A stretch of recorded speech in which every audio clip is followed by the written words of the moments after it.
Hello friends, it's a beautiful warm sunny day here in Liberty, Kentucky, and today I am doing one of my favorite activities, and that is wild blackberry picking.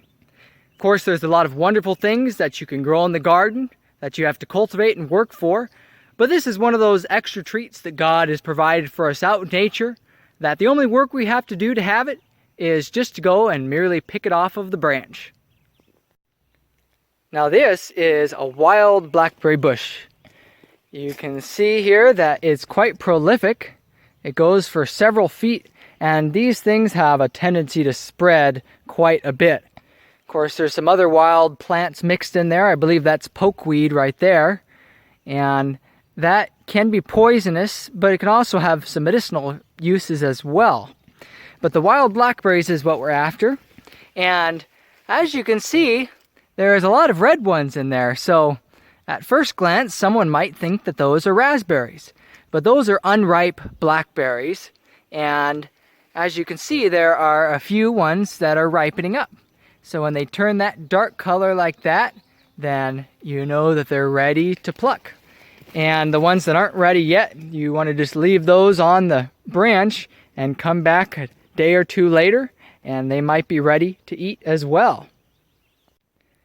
Now, one thing you'll notice as you're picking blackberries is that on these plants there are some pretty nasty thorns that you got to watch out for.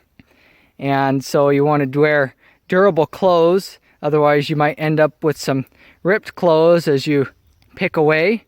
And you also want to not have bare skin that the thorns are going to be giving you lots and lots of scratches all over yourself.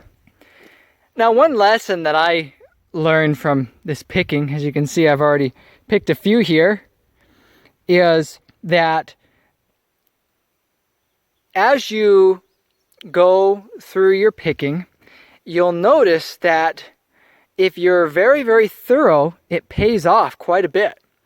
The casual glance might just see a few berries, the ones that are the most obvious and the most apparent, but the deeper look reveals that behind some of the unripe ones, the ones that are just right out front, are many, many more ripe ones that if you weren't cautious and slow, you would just pass right by. And even down at the bottom, there are even more that if you never just stopped to stoop down and look, you wouldn't see. And I see this just like studying the Bible. When we're studying the Bible in a quick and a hurried way, we may get some good out of it, but we wouldn't get the same good that we get if we stop and take the time to digest each principle that God gives and make sure that we've gotten all that He wants for us to have in that verse or that passage. And so as you're reading God's Word, take your time, enjoy it. Look for those special little treasures that are hidden beneath the surface, just waiting for you to just reach out and grasp with your hand. And once you do, it'll make you so thankful that God has given you that precious gift of His Word. Another lesson that can be gained from wild blackberry picking is the lesson of timing. In the book of Ecclesiastes, chapter 3, verse 1, it says, "For everything there is a season," meaning that for the different purposes that God has in our lives, there's timing to it. And the same goes for blackberry picking. If you pick the fruit too early, it's not ripe enough and it's not going to taste good. If you pick the fruit too late, then it's overripe, the bugs have gotten to it or the birds, it's dried up and shriveled in the sun, and so it's not desirable then either. And so it is with our lives. Each and every day, there are precious opportunities that God is giving to us. He's reaching out His arms just like the branches of the blackberry bush, and He is wanting us to enjoy the precious blessings that He has for us. But unless we go out and we search for those blessings, and unless we take the time to pick them up one by one, we will miss out on them. I finished my blackberry picking for the day, and as you can see, I've made away pretty well. I had to go get another bowl because the little one that I brought out first was not nearly sufficient. And instead, I've got nearly a gallon of blackberries here. Now, if you were to go to the store and buy blackberries, especially organic ones like these would be, you'd probably be looking at about $20 or $25 for all these blackberries. But with just a half an hour and some effort, spending some beautiful time out here in nature, I was able to get this feast of blackberries. But it wasn't without some pain. If you look at my hands here, you can see that I've got some scratches on it and such.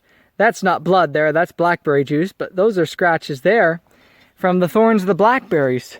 So it is a little bit painful, but you know, as I was picking, it reminded me of the thorns that Jesus bore on the cross for us. The crown of thorns that the soldiers made and put on his head and drove it into his forehead, and the blood running down from that over his face. It reminds me of the suffering that Jesus went through in order that we might be saved, because for him, we are precious like these berries. Seeing us one day in heaven with him will be his greatest joy. That's why in Isaiah chapter 53 verse 11 it says that he shall see the labor of his soul and be satisfied. In other words, he's going to see the effort that he had to put in to save us, and he's going to be happy with it. Just like, even though this was a little bit of a painful experience at times, not nearly as painful as what Christ had to go through, I look at these blackberries and I say this was totally worth it.